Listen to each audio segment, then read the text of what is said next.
वह सब कुछ करो जो तुम्हें करना है, लेकिन लालच से नहीं, अहंकार से नहीं, वासना से नहीं, ईर्ष्या से नहीं, बल्कि प्रेम, करुणा, नम्रता और भक्ति के साथ। भगवान श्री कृष्ण इस अनमोल वचन के माध्यम से कार्य करने की नीयत का उल्लेख करते हैं। जब किसी भी कार्य करने में अगर लालच होगा, बेईमानी होगी, जलन होगी, तो वो काम न तो सही होगा और न ही उसके परिणाम फलदायी होंगे। इसके अतिरिक्त जिस कार्य को हम पूरे मन से प्रेम पूर्वक करेंगे, तो वो न सिर्फ हमारे लिए बल्कि समाज के लिए भी हितप्रद होगा। नरक के 3 द्वार हैं: काम, क्रोध और लोभ। जो व्यक्ति कामी प्रवृत्ति का होता हो, जिसके मन में लोभ होता है और जो अत्यधिक क्रोधी स्वभाव का होता है, उसके लिए नरक के द्वार सदैव खुले होते हैं। अर्थात ऐसे व्यक्ति को तो सिर्फ नरक में ही जगह मिलती है। मैं ही सृष्टि का आदि, मध्य और अंत हूं। जो आप जो चाहते हैं उसके लिए नहीं लड़ते हैं, तो जो खोया उसके लिए मत रो। मनुष्य सब कुछ चाहता है, पर सब कुछ उसे नहीं मिल सकता। आपको जो नहीं मिला उसके लिए पश्चाताप मत करो, और जो आपसे खो गया, जो आपसे अलग हो गया, उसके लिए निराश भी मत हो। मैं सभी प्राणियों के हृदय में स्थित आत्मा हूं। मैं सभी प्राणियों का आदि, मध्य और अंत भी हूं।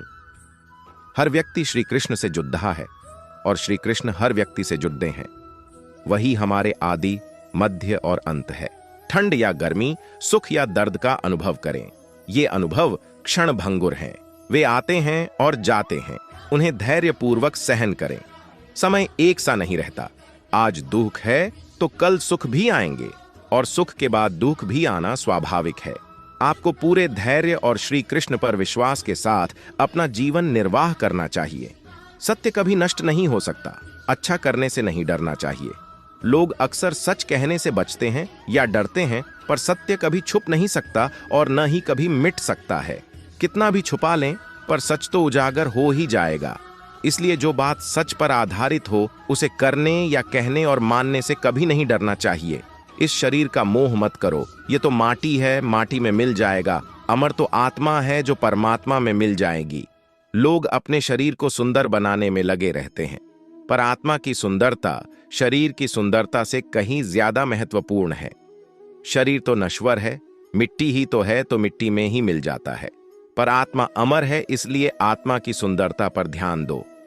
आत्मा की सुंदरता अपने को श्री कृष्ण में लीन करने में मिलती है। जो हुआ अच्छा हुआ। जो होता है अच्छे के लिए होता है। कभी कभी विपरीत परिस्थितियां हमारी वर्तमान स्थिति को अच्छा करने के लिए आती हैं। मन चंचल है, इसे और संयमित करना कठिन है, लेकिन यह अभ्यास से वश में हो जाता है। मन चंचल होता है, यह इधर उधर भागता है और किसी भी कार्य की एकाग्रता का दुश्मन है। लेकिन यदि यह व्यक्ति के वश में हो जाए, तो इससे अच्छा कोई मित्र नहीं है। मन को एकाग्र करना जरूरी है, बस थोड़े से प्रयास और अभ्यास की जरूरत है। आप वही हैं जिसमें आप विश्वास करते हैं। आप वह बन जाते हैं जो आप मानते हैं कि आप बन सकते हैं। हमारी सफलता और असफलता इस बात पर निर्भर करती है कि हम खुद पर कितना विश्वास करते हैं। व्यक्ति जो चाहे बन सकता है, यदि पूरे विश्वास के साथ अपने लक्ष्य पर लगातार चलता रहे। जिस इंसान के चारों तरफ नकारात्मक लोग रहते हैं, उस इंसान का मंजिल से भटक जाना तय है। कहते हैं, मन के हारे हार है और मन के जीते जीत। जिस प्रकार सकारात्मक विचारों से सफलता मिलती है, उसी प्रकार नकारात्मक विचार असफलता के मार्ग की ओर अग्रसर करते हैं। क्योंकि जैसा हम सोचते हैं वैसे ही हम बनते जाते हैं, और अपने विचारों के माध्यम से ही हमें नकारात्मक और सकारात्मक परिणाम मिलते हैं। अपने अनिवार्य कर्तव्य का पालन करें, क्योंकि क्रिया वास्तव में निष्क्रियता से बेहतर है। मनुष्य ही एक ऐसा प्राणी है जो कर्म करता है, इसलिए कर्म करना प्रत्येक व्यक्ति का धर्म भी है। कर्म कार्य करने वाला व्यक्ति है, कर्मवीर कहलाता है।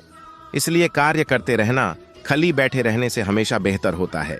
समय हमेशा चलता रहता है, कभी रुकता नहीं। यदि आज बुरा समय है तो कल अच्छा होगा। इसलिए आप बिना किसी स्वार्थ के सिर्फ कर्म कीजिए, फल समय खुद देगा। न तो समय रुकता है और न ही एक सा रहता है। बुरा समय हो या अच्छा समय बदलता जरूर है। आज बुरा है तो कल अच्छा, और अच्छा तो फिर बुरा समय जरूर आएगा। सुख के बाद दुहक और दुहक के बाद सुख आते जाते रहते हैं। इसीलिए इस पर हमारा कोई वश नहीं है, लेकिन कर्म पर हमारा वश जरूर है।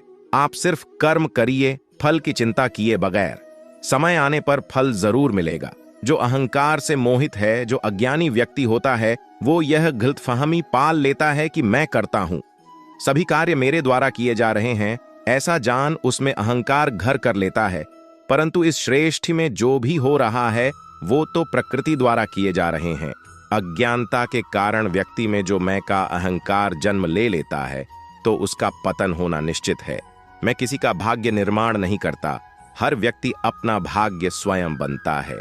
श्री कृष्ण कहते हैं कि वो किसी के भी भाग्य के निर्माता नहीं है, व्यक्ति खुद ही अपना भाग्य लिखता है। आप जैसा बीज बोएंगे आप वैसी ही फसल ही काटेंगे। आप जैसा कर्म करेंगे आपको वैसे है परिणाम मिलेंगे। यदि विद्यार्थी मन लगाकर पढ़ाई करेंगे तो परीक्षा में सफल होंगे। इसलिए हर व्यक्ति का भाग्य तभी बदलेगा जब वो ऐसे कर्म करेगा। दोस्तों, इस वीडियो में इतना ही। मिलते हैं अगले वीडियो में। अपना और अपना परिवार का ख्याल रखिएगा। जय श्री कृष्णा।